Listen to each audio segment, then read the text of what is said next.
Easy English. नमस्कार। तो कैसे हैं आप? Welcome to easy English.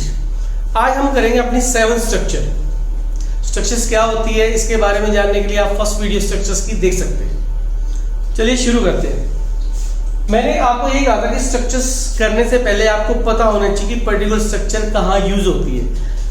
जैसे ये स्ट्रक्चर की मैं आपको हिंट देता हूं, बीती हुई बात को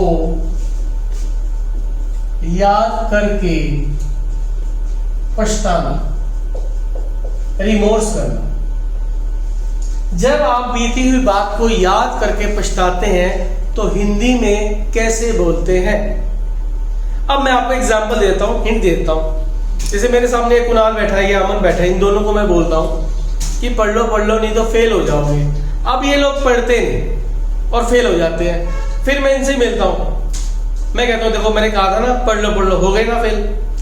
अब ये अमन के तो याद है नहीं, अमन पारिक के, कि सर कौन सा कुंभ का मेला है, अगले साल पेपर दे देंगे। लेकिन ये कुणाल पछता रहा है, तो हिंदी में ये कैसे सोचेगा, ये कैसे बोलेगा? अब आपके माइंड में क्या आएगा? सर ये ऐसे बोलेगा कि मुझे मैं पढ़ लेता तो पास हो जाता। नहीं, ये नहीं बोलेगा, क्योंकि तो जो है शर्त को जन्म देता है। फिर ये बोलेगा, आप बोलोगे कि काश मैं पढ़ लेता, नहीं, ये भी नहीं आएगा, ये तो अधूरी इच्छा के लिए आता है। तो फिर ये कैसे बोलेगा? मैं बताता हूं आपको ये कैसे बोलेगा। ये बोलेगा सर मुझे पढ़ना चाहिए था,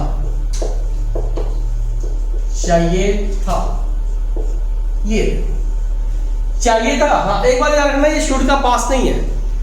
चाहिए था किसी भी सेंटेंस के लास्ट में लग जाए। इसका मतलब इंसान बीती हुई बात को याद करके पछता रहा है। पंजाबी में कह देंगे चाहिदा सी, मीनिंग एक ही है।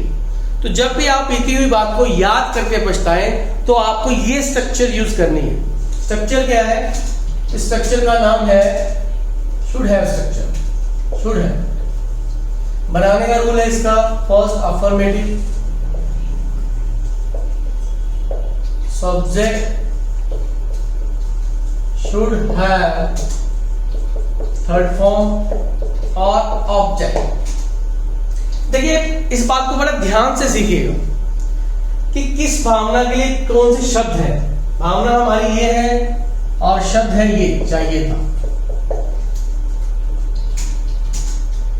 तो फर्स्ट है मुझे पढ़ना चाहिए था, तो क्या बनेगी? आई शुड हैव रेड या स्टडी, जो भी आप लगाना चाहो।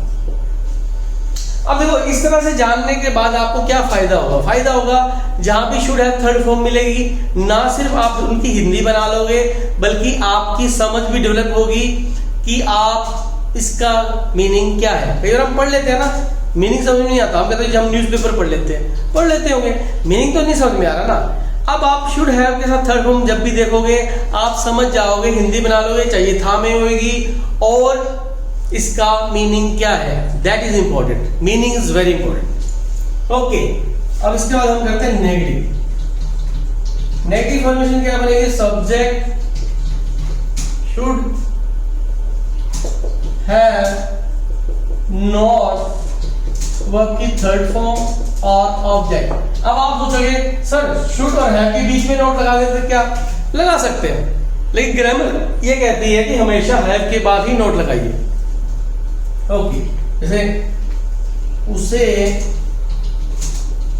स्कूल में किताब लानी नहीं चाहिए थी, तो क्या आएगा? ही should have not brought, bring मैंने लाना, brought book in school। Third है हमारा इंटेरोगेटिव। हमें पता है किसी भी टेंस में इंटेरोगेटिव बनाना है तो हेल्पिंग वर्ब को बाहर निकाल लेंगे, तो हम शुड को बाहर निकाल लेंगे। शुड सब्जेक्ट हैव वर्ब की थर्ड फॉर्म और ऑब्जेक्ट क्वेश्चन मार्क। क्या उसे फुटबॉल खेलनी चाहिए थी। देखिए हम नॉर्मल में, आज आपको ये भी पता लगा, हम नॉर्मल में बहुत यूज करते हैं चाहिए था, चाहिए था, चाहिए था, लेकिन हमें मायने नहीं पता कि हम इसको कब यूज करते हैं। जब भी आप पछताते हो हम तब यूज करते हैं। और कमाल की आज आपने हिंदी भी सीख ली होगी ना, कितनी बार चाहिए था यूज करते हो, लेकिन आपको पता नहीं था कि क्यों यूज करते हैं, आज आपको पता चल गया। ओके, क्या उसे फुटबॉल खेलनी चाहिए थी? क्या आएगा? Should he have played football. Next क्या है हमारा? फोर्थ। मुझे लगता है यहां आएगा नहीं, तो हम ऊपर लिख लेते हैं फोर्थ रूल।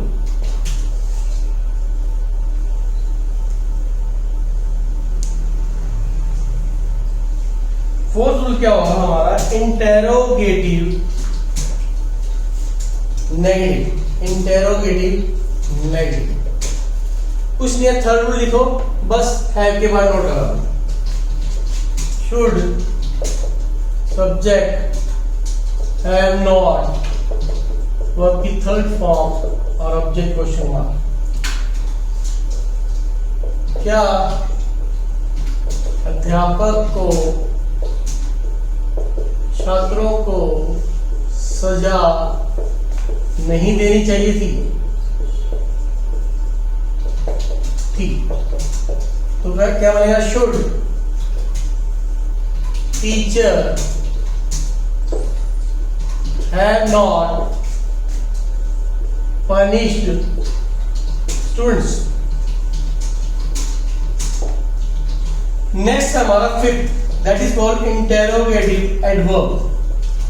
अगर आप फिफ्थ रूल एडवर्ब के बारे में जानना चाहते हैं तो आप एक्टिव वॉइस में प्रेजेंट डेफिनिट टेंस है, उसमें वीडियो देख लीजिए, आपको पूरे डिटेल में मैंने बताया हुआ है, लिंक मैं आपको सभी के डिस्क्रिप्शन में दे दूंगा। फिफ्थ रूल बनाना है तो WH लिखिए, किसी भी रूल का थर्ड रूल सारा लिख लीजिए।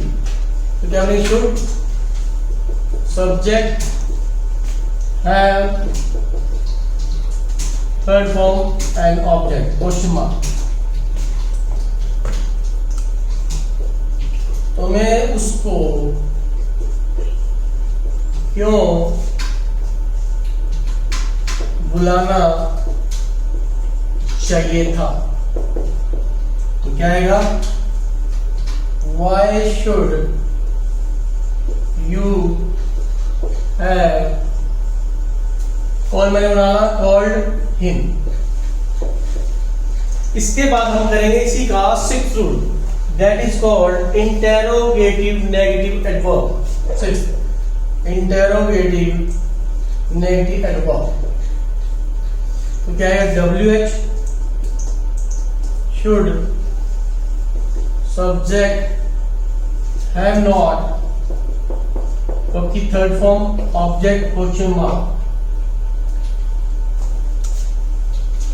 उसे नई कार कब नहीं खरीदनी चाहिए थी? Question mark. तो क्या बनेगा? When should सब्जेक्ट लगा देंगे ही have not bought a new car. ये हमारी स्ट्रक्चर है बिल्कुल कंप्लीट। देखिए मैं आपको फिर कहता हूं, ये YouTube चैनल जो है ऐसा नहीं है, ये बिल्कुल आपको सिस्टमेटिक ढंग से इंग्लिश सिखाना चाहता है। तो आज वीडियो हमने 230 की, तो आप पहली वीडियो देखिए, सेंटेंस बनाइए, तब इस पे आइए। क्या बात होगी? 1 महीने की तो बात है। 1 महीने में जहां तक आपने इतने साल नहीं सीखी, आप 1 महीना विश्वास करके देखिए, इस चैनल को रेगुलर फॉलो कीजिए, आपको सब समझ में आ जाएगा। अगर आपको इस स्ट्रक्चर सीखने से कोई वैल्यू मिली है, कुछ नई चीजें आपने सीखी है, तो प्लीज चैनल को लाइक कीजिए, सब्सक्राइब कीजिए, शेयर कीजिए। Thank you very much. मिलते हैं नेक्स्ट वीडियो में। Thank you.